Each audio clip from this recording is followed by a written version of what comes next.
Panchayat ward మెంబర్లకు గౌరవ వేతనం నెలకు 1500 రూపాయలు ఇస్తాం అధ్యక్ష. అదే విధంగా మాజీ సర్పంచ్, ఎంపీటీసీ మరియు జెడ్పీటీసీల సభ్యులకు గౌరవ పెన్షన్ అందజేస్తాం అధ్యక్ష. ప్రభుత్వ ఉద్యోగులు మరియు పెన్షన్లందరికీ పెండింగ్ లో ఉన్న 3 డిఏలను తక్షణమే చెల్లిస్తాం అధ్యక్ష. ప్రస్తుతం ఉన్న సిపిఎస్ విధానాన్ని రద్దు చేసి ప్రభుత్వ ఉద్యోగులకు ఓల్డ్ పెన్షన్ విధానాన్ని తీసుకొస్తాం అధ్యక్ష. ప్రభుత్వ ఉద్యోగులకు ఆర్టీసీ సిబ్బంది కొత్త పీఆర్సీ ప్రకటించి 6 నెలల్లోపే సిఫార్సులను అమలు చేస్తాం అధ్యక్ష.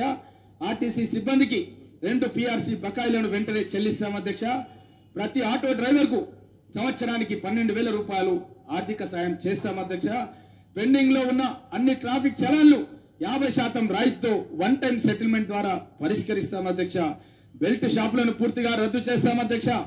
ఎస్సీ వర్గీకరణ అనంతరం మాదిగా, మాల, ఇతర ఎస్సీ ఉపకులాలకు కొత్తగా 3 ఎస్సీ కార్పొరేషన్లు ఏర్పాటు చేస్తాం అధ్యక్ష.